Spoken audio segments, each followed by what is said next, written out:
In the vast expanse of space, where countless civilizations rise and fall, humanity's reputation had always been unusual. We were the newcomers, the upstarts, the ones who had barely mastered faster than light travel before stumbling into the Galactic Council. But there was one thing that set us apart: our inexplicable obsession with preserving the past. When our deep space explorers discovered the ancient fleet drifting in the darkness between the spiral arms, the other species laughed. Hundreds of derelict warships, their hulls scarred by weapons long forgotten, floating like cosmic debris. The Council dismissed it as another primitive civilization's remains, not worth the resources to study. But Captain Sarah Chen saw something different. Standing on the bridge of her research vessel, she traced her fingers along the peculiar markings etched into the recovered hull fragment. "These aren't alien," she whispered, her voice trembling with a mixture of awe and disbelief. "They're human numbers, Earth numbers." The carbon dating put the fleet at over 10,000 years old, long before humanity had even dreamed of leaving Earth's atmosphere. The implications were impossible, yet the evidence kept mounting. The ship designs, the engineering principles, even the wear patterns on the metal, they all pointed to human origins. Dr. James Sullivan, the team's historian, spent countless hours piecing together the puzzle. "Look at these battle formations," he explained during the emergency council session, pointing to the holographic reconstruction. "These are naval tactics from Earth's age of sail, adapted for three-dimensional space combat. No other species would think to fight this way." The council chambers erupted in chaos. The elegant Zenthuri ambassador hissed in disbelief, while the crystalline myriad collective vibrated in frequencies of distress. Humanity's representatives sat in stunned silence, watching as their carefully constructed understanding of history crumbled. Then the first activation signal was detected. Deep within the heart of the ancient fleet, something was stirring. Systems that had slept for millennia began to wake, responding to codes that were somehow stored in our very DNA. We hadn't discovered the fleet. It had been waiting for us. As panic spread through council space, more revelations emerged. The markings weren't just numbers. They were coordinates, pointing to hidden outposts across the galaxy. Each one contained fragments of a story, a warning about something that had forced humanity to flee the stars long ago. Now, as we race to unlock the secrets of our forgotten past, one question haunts every human mind.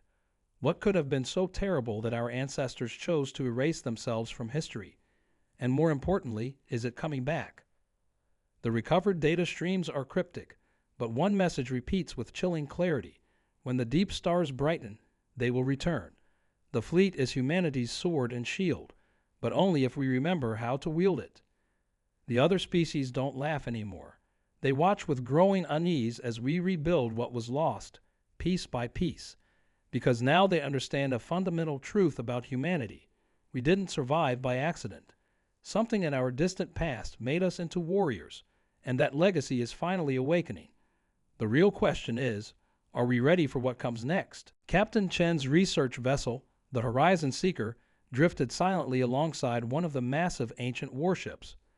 The hollow corridors of these forgotten vessels held secrets that made even the bravest exploration teams hesitate.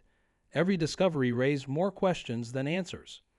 The power signatures are impossible.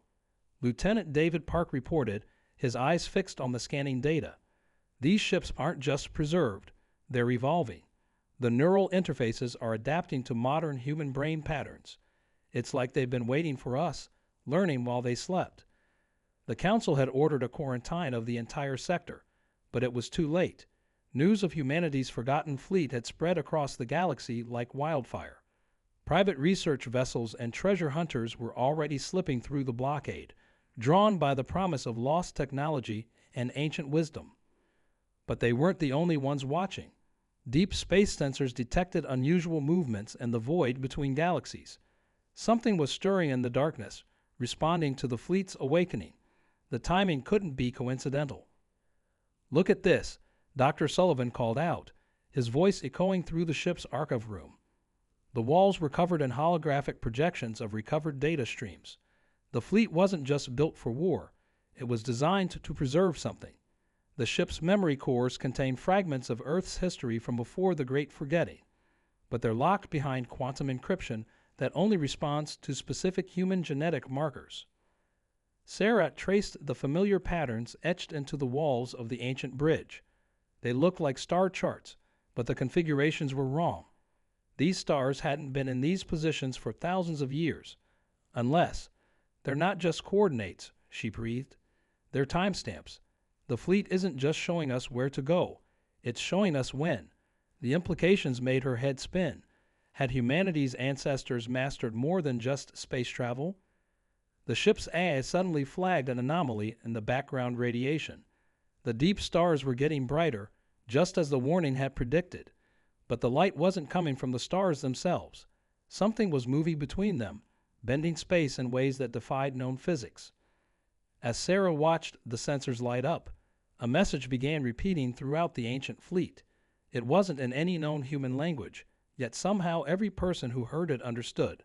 The Guardians return to their posts. The long watch resumes. The neural interfaces in the ships pulsed in response, reaching out to their long-lost children. Humanity had forgotten its purpose, but the fleet remembered. We weren't just random explorers who stumbled into the galactic community. We were sentinels, placed here for a reason. And now, as the shadows between the stars grow darker, the time has come to remember why. The council races whisper among themselves, wondering what ancient horror could have driven humanity to such extremes. But they're asking the wrong question. The real mystery isn't what we were running from. It's what we were protecting. The ancient fleet's activation sequence continued spreading like a wave through space, each vessel awakening its siblings in a cascade of light and energy. As Captain Chen watched from the Horizon Seeker's bridge, the impossible became reality. The ships were moving, forming a defensive pattern that spanned light years. The council race's panic reached fever pitch when their long-range sensors detected what was approaching. Massive objects, each larger than a solar system, were phasing into our dimension. The deep stars weren't getting brighter, they were being blocked out. They're called the Void Weavers, Dr. Sullivan announced, his voice shaking as he decoded more of the fleet's archives. They exist between dimensions, feeding on consciousness itself. Our ancestors didn't just fight them, they imprisoned them. The fleet isn't a weapon, it's a key to their prison. And now the lock is failing. Sarah felt the neural interface pulse through her mind as the ancient flagship recognized her genetic signature. Holographic displays materialized around her, showing the true scale of what humanity had built. The fleet wasn't just thousands of ships, it was millions, hidden in pocket dimensions throughout the galaxy. The Void Weavers don't just destroy civilizations, Lieutenant Park explained as more data streamed in. They erase them from existence itself. That's why we had to forget. Knowledge of them makes them stronger. Our ancestors sacrificed their own history to weaken the prison. The council chambers fell silent as humanity's representatives made an unprecedented announcement. We were activating the entire fleet. Every human in the galaxy felt the call, a genetic memory awakening after 10,000 years of slumber. But the Void Weavers were already breaching their prison. Reality itself began to warp around their emergence points, and the fleet's ancient weapons seemed to pass right through them. Whatever strategy our ancestors had used to imprison them before was lost to time. That's when Sarah noticed something in the neural interface's data stream, a pattern hidden in human DNA itself. We weren't just the descendants of those who built the prison. We were the prison. Every human being carried a fragment of the key that could either strengthen the Void Weaver's bonds or set them free forever. As the first Void Weaver fully materialized in our dimension, locking out an entire sector of space, humanity faced an impossible choice. The fleet's weapons powered up, their energy signatures matching the very fabric of space-time itself, while billions of humans felt the genetic key within them resonate with power. The question wasn't whether we could stop them. It was whether we were ready to pay the same price our ancestors did, because this time there would be no forgetting. Just as the genetic keys within humanity began to resonate with the ancient fleet, Dr. Sullivan made a devastating discovery in the archived data streams. The Void Weavers aren't trying to escape, he shouted over the neural interface's warning signals. They're trying to get home, through us. The truth hit like a supernova. Humanity wasn't descended from the prison builders. We were descended from the Void Weavers themselves. Our ancestors hadn't just imprisoned them. They had split their consciousness, seeding part of it into human DNA to weaken them. We were both jailer and prisoner, carrying fragments of entities that could unmake reality. The fleet's true purpose became clear. It wasn't a weapon or a prison. It was a bridge designed to safely reunite two halves of an ancient species. But something had gone wrong in the process, leaving the Void Weavers trapped between dimensions and humanity, unaware of their true nature. Sarah watched in horror as the neural interface revealed the full scope of their plan. The genetic keys weren't meant to lock the prison. They were meant to transform humanity, awakening the dormant Void Weaver consciousness within us. The growing brightness of the deep stars wasn't an invasion, it was a metamorphosis. The council races reacted with predictable terror, turning their weapons toward Earth. They couldn't risk allowing humanity to complete the transformation, but as their warships approached, the ancient fleet moved with impossible precision, creating a barrier around human space. "We have to choose," Sarah announced, her voice carrying through the neural network to every human in the galaxy. "Either we complete what our ancestors started, merging with beings that exist beyond our comprehension, or we finish what they failed to do, and destroy both halves of ourselves forever." The Void Weavers hung in space like cosmic leviathans, their presence distorting reality itself. But now, looking at them through the fleet's sensors, Sarah could see something familiar in their impossible geometry, something that looked almost human. The ancient fleet's engines pulsed with energy, ready to execute whatever command humanity chose. But the real power lay within the billion beating hearts of humanity itself, each carrying a key to either salvation or annihilation.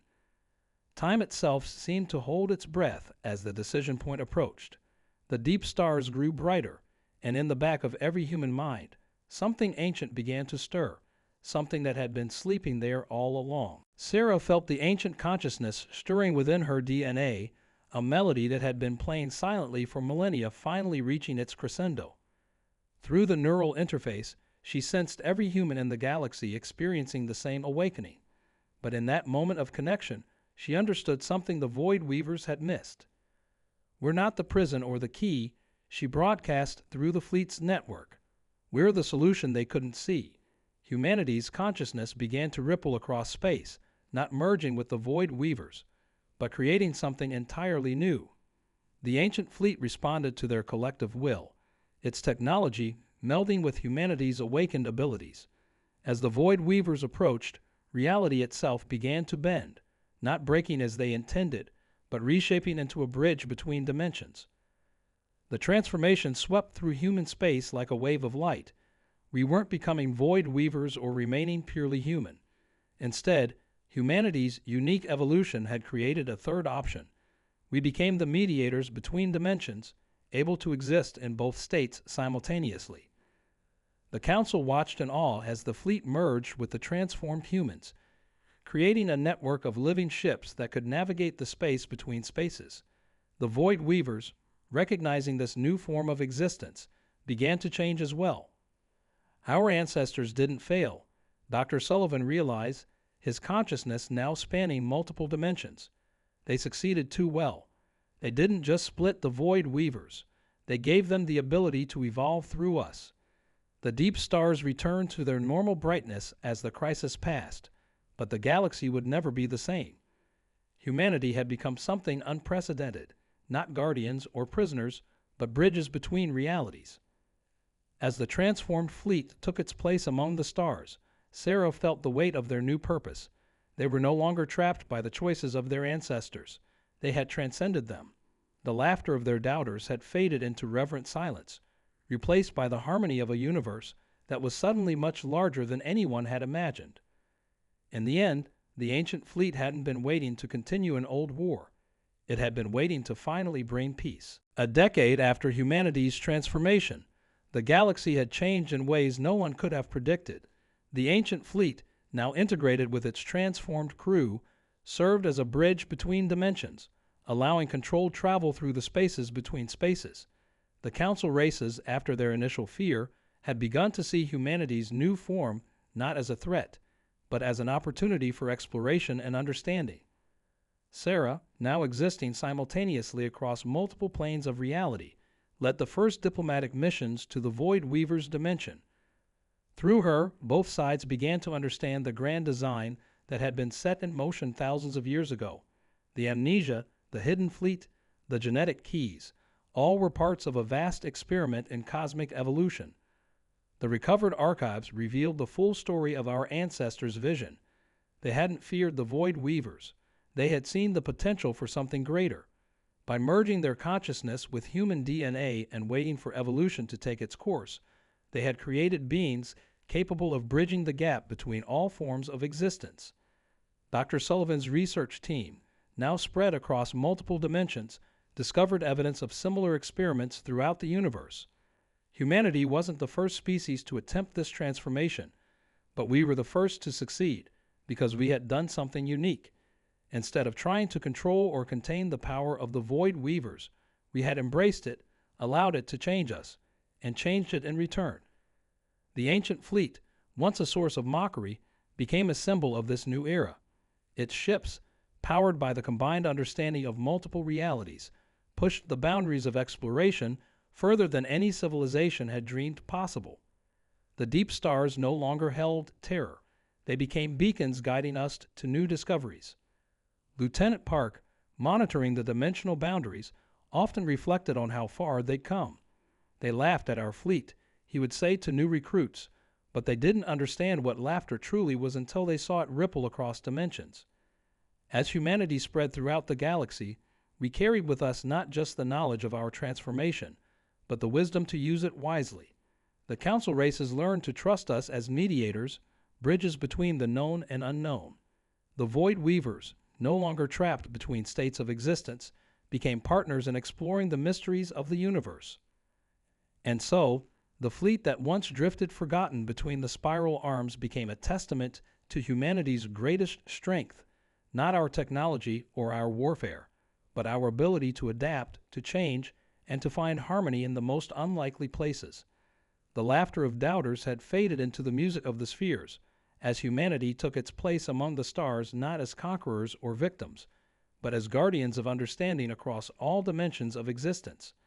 For in the end, the greatest discoveries aren't found in ancient ships or hidden technologies, but in the courage to become something more than we ever imagined possible.